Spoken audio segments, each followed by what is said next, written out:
I've watched so many videos where people have spoken about how it's so difficult to like actually look in the camera and not look at yourself, and I've never really realized, but it's really freaking hard. Like it almost seems unnatural to be like, instead of, because you know my face.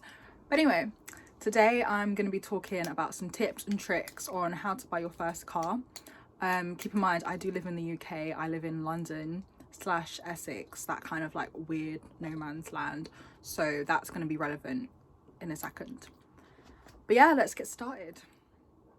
So my first tip when I was buying my car was figuring out what kind of gear I wanted, what kind of gear stick I wanted, because basically I have a full license. I learned in manual, but I absolutely hated it. That's a topic for another video. I kind of only done it because everybody was telling me like it's best to learn manual because then you can drive any car, etc, etc, but I hated it. So I learned a manual, and when I was going to buy my car, I'd already told myself like I don't want a manual car. Like I honestly don't think I will ever buy a manual car in my life, so I don't know why I have a manual license. But yeah, so that was the first thing. I kind of had to decide, like, did I want a manual car or did I want an automatic car? And the reason why this is kind of like something important to figure out is because typically manual cars are a lot cheaper than automatic cars. And this was one thing I was seeing a lot, because when I wanted to buy my car, obviously I had a budget. Originally I had a budget of £5,000, but this was before I started taking insurance prices into consideration, but we will get into that. So I had a budget of £5,000 to begin with, and yes, I know people watching this are going to be like, she had a budget of 5k for her first car. I did, because first of all, I have an issue. Sometimes I don't understand the value of money, sometimes, and secondly, I kind of just didn't want like a car that was super duper cheap and would just like break down and I'd have like loads of problems with. Like I've had my car for almost a year now and I haven't had any issues with it, so touch wood, it will stay like that. But yeah, so I was looking around, and basically every car that I saw that was manual was significantly cheaper than, even if it was the same car, the same brand, the same year, in automatic.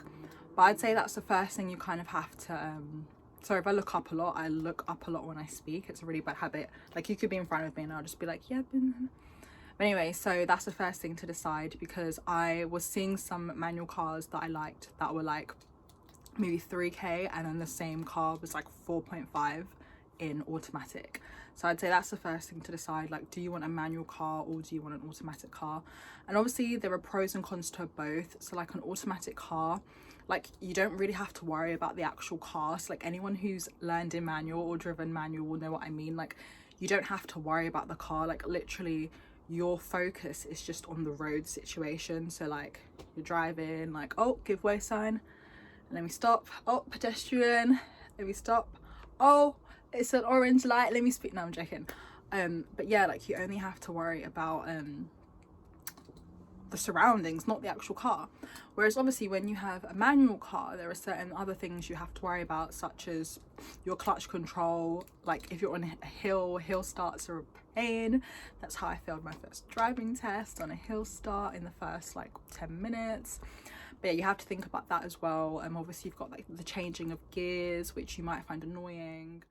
So the next thing I would say is your budget.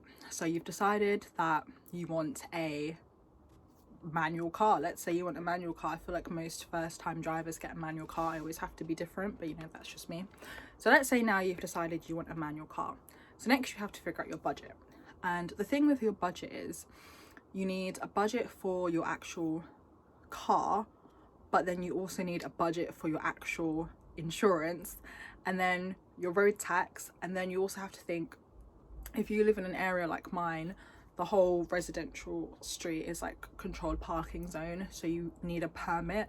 And on my street it's literally permit holders only, Monday to Sunday, 9 a.m. to 9:30 p.m. So there's literally no leeway. You can't come and drop your car off at 6:30 and like park it for free on the weekend. No, you need a permit, and if you don't have one, you're gonna get a ticket, and it's just unnecessary money to be paying that. So you need to have a budget for the actual car, for your car insurance, for your road tax, and then you have to think about other little things like if you need to buy like any residential permits or anything like that. So people always said to me when I was buying my car that like the actual car is not the problem, it's the insurance. And I'm kind of the type of person where a lot of the time people can tell me stuff and it will kind of just go in one ear and out the other, or I'll say like, oh, that was your experience, not mine. But it is freaking true. It is true. So I have a 2011 Hyundai iX20 in white, and I have a 1.6 litre engine, which is also important to note because the engine size of your car can also impact on your insurance.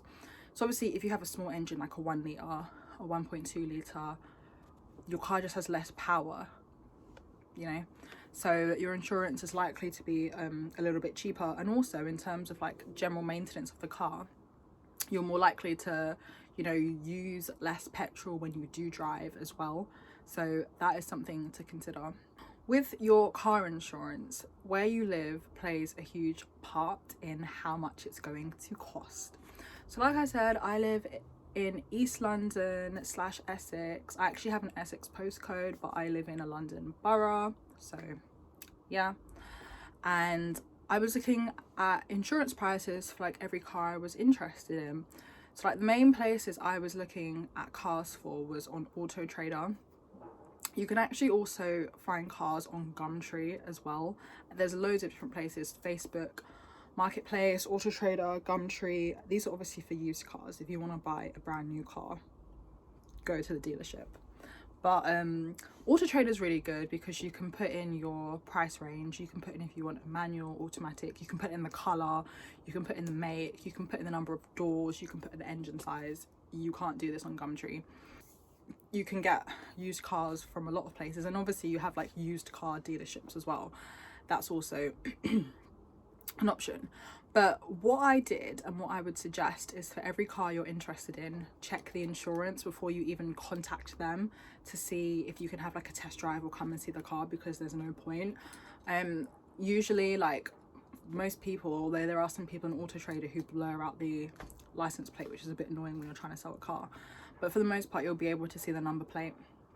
And then you can just go on confused.com, you can go on Go Compare, you can go on moneysupermarket.com. there's loads. I've recently found out that moneysupermarket.com is really good in terms of giving you like decent car insurance prices. Yeah, have a look at the insurance prices before you even bother to contact said person to have a look at the car, because you could see a car. The car could be 2k, it could be white, let's say you want a white car, it could be manual, let's say you want a manual 1.2 litre engine. You type in your details into your insurance, so you put your name, they ask for your address, they ask for where the car's parked at night, they ask for a lot of stuff. They ask for your occupation, how long you've had your license, if there's any second drivers. So obviously all of that plays a part into the price of your insurance. So let's break it down. First, you've got your address. Now, if you live in London, your car insurance is going to be high, especially if you're a first-time driver and you're under the age of 25. And then another thing is you have to see if your car, if you live in London anyway, complies with the ultra low emission zone standard. I guess there are certain parts of London where you'll be driving and you'll see a little sign and it will say ULEZ. It will say ULEZ, and that means that if you're driving a car that does not comply with those standards, you have to pay a fee or a charge. It's kind of like congestion charge. You have to pay that as well. So that's another thing to think about. Another thing to think about with buying your car is the size of your car. So do you need a 3-door car? Do you need a 5-door car? Are you tall like myself? I'm 5'10", and tell me why for like about a week I had my mind set on a Fiat 500. Yes, I know I'm black and I wanted a Fiat 500. It doesn't make sense. But I saw this really cute Fiat 500 and it had these brown leather seats and I was obsessed, and it was white and it was just cute. And then I came to my senses and I remembered that I'm 5'10", and I basically would go on YouTube and watch like a lot of car reviews of people actually driving the cars. And I saw this man who was 5'11", so basically my height, and say this is him sat up. The ceiling was here. There's no space in that car, man. Another thing to consider when you're buying your first car is, what color car do you want? Now that sounds like really vain and kind of ridiculous, but it's not. So I have a white car, and I specifically wanted a white car, and I love my car when it's clean. But that's the thing, white cars get dirty so quickly. Your car can be brand spanking clean, you've just gone to the car wash, just got it washed, you're driving back on the A road. Next thing you know, there's a puddle, splash, psh, your car's brown. And because it's white, the dirt shows so much easier, and it's just a pet peeve of mine, dirty cars. And another thing that I learned about actually is that when you have a white car and it stays in the sun for a long period of time, the car can start to get like a little yellow tinge as well. This is kind of like after a reasonable amount of time, but you might notice it when you're out. Like you could see like two white cars, and one of them actually looks white and the other one looks a little bit yellow. Apparently that's from like the sun. I think it's called oxidization, like the sun's oxidizing the paint or something. Another tip I have for your car insurance actually is when you're looking, let's say you are planning to pick up your car on like the 25th of June. It's a lot cheaper if you start looking for car insurance quotes later.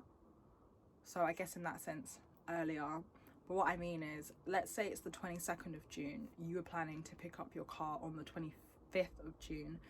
If you start looking at car insurance quotes to start in the next 3 days, they are going to be expensive as hell. The further in advance you can look at for your car insurance, the cheaper it's going to be, and I'm talking, it has a massive impact. And in doing this, you also have to think about little things. So like obviously, if you have a black box, for example, your car insurance is going to be a lot cheaper. But I actually decided not to get a black box because I'm already quite an anxious person anyway. And with black boxes, like you get ratings, and there's some black boxes that have curfews, so like you can't drive between like 11 p.m. and like 6 a.m. or 7 a.m. There's other black boxes that like they monitor your speed, and obviously you shouldn't be speeding anyway, because if you get caught speeding, that's like what, a fine and 3 points on your license. Don't do that. But obviously, you know, like sometimes you have to speed to get past someone if you're like overtaking them, or like, you know, like things happen sometimes. So it's like I didn't want to be like watched like that, like feel like I'm on tag or something. So I didn't get a black box. However, black boxes do significantly decrease the price of your insurance. So if you are considering a black box, I would say just make sure you've had a look into that company and had a look into what that actual black box will entail, because not every black box involves like a curfew, for example, and like some of them you just have an app that you download. When I went to test drive my car, I went by myself because there was no one to go with me. Keep in mind, I knew nothing about cars. I still don't know everything about cars, but I knew nothing about cars. So I had 2 of my friends basically write me out a list of like stuff they think I should ask, and I also like googled like things to ask when you go to test a car for the first time, because there's certain things you need to know, right? Like you need to make sure like everything's working in the actual car, like all the lights are working. Make sure when you turn the car on, there's not any like lights on that shouldn't be on, like the engine light, or you know, like a warning light on the dashboard, you know. And also another thing to do is check the tire quality. Check the quality of the tires, the tread depth. If you go on Google, it will tell you to use a 20p coin. Google it, it will help you. Just make sure that before you go and test drive your car, you either take someone who knows about cars, unlike me, or if you go by yourself, then you like write a list of questions that you think you need to ask. So I've only mentioned a few, but there's a lot of things like you need to check. Like you want to check like the actual gas, the actual brake, if you're getting a manual, the actual clutch, how it feels when you put your foot down. Like, does it feel kind of spongy? Does it slack? Like, do you think, oh, when I'm driving this is going to be a bit mad? Also, like, make sure all the seat belts are working. And then just like little things like, do you want a car that maybe is like kind of gross inside, or like, do you not care? Also, another thing you can do actually is check the MOT history of the car as well.